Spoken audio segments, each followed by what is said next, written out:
Okay, well, I'm probably going to get into trouble for this, but it's winter here in the Northern Hemisphere. The antenna field is mostly done.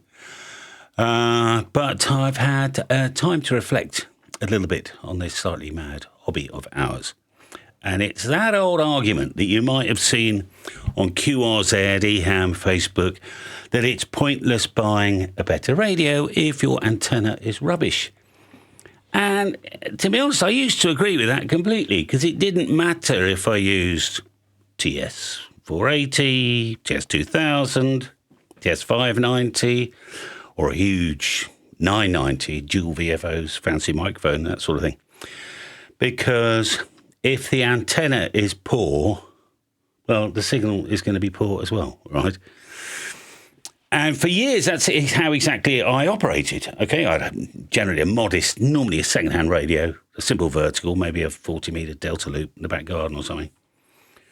And then one day I bought the 990. All right.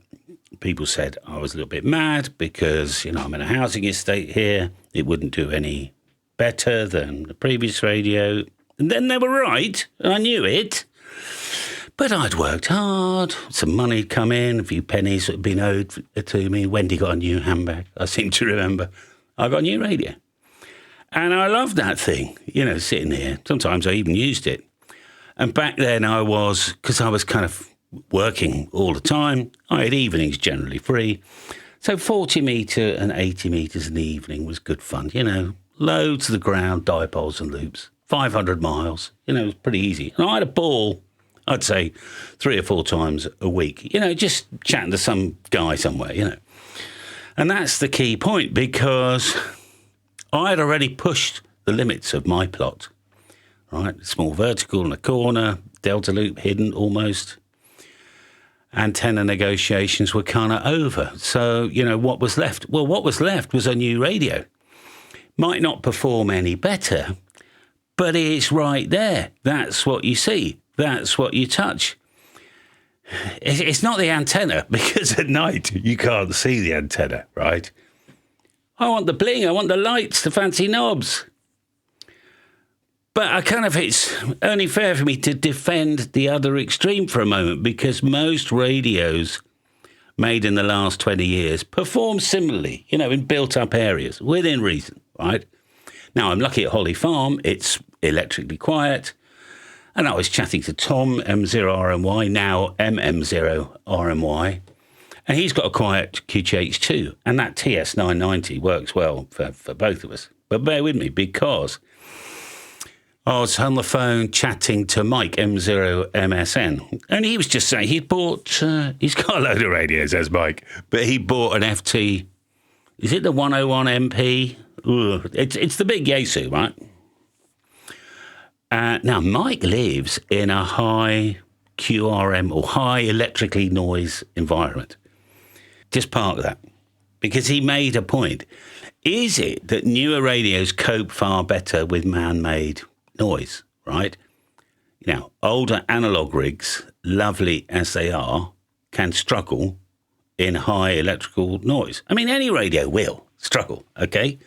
So if you take my old TS2000, or had an FT 1000 MP at one point, and next door switched something on, at Easter or at Christmas or whatever, the band would kind of collapse.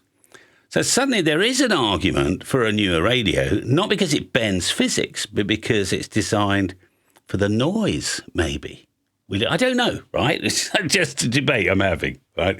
And I'm not in the market for another radio. But suddenly, is that because operating then becomes the hobby again? Or have you still got to go out portable? Oh. So, yes, the antenna is still doing the work, but the experience is happening in front of you, isn't it? It's what you see. So I've done it both ways. I've had big antennas and modest radios, and I've had huge radios with modest antennas. Now I've got big radios and big antennas. So at the time, was it optimal? No. Right? But was it fun? Absolutely. Right? And that's the bit that we forget to defend. Not everyone wants to be a field engineer. Not everyone wants to dig holes and stick masts up and phasing harnesses or software arguments. Some people just want to sit down, spin the dial, and feel like they're really just at the controls. So if you've got the funds and that's what you want, And do it. Buy the radio. Stop listening to everybody else. Enjoy it, because radio isn't a spreadsheet competition. It's a hobby. And hobbies should make you smile when you sit down. So yeah, relax. Yes, antennas matter. Yes, there's always a better one. But sometimes the best upgrade is the thing you see, you touch and enjoy.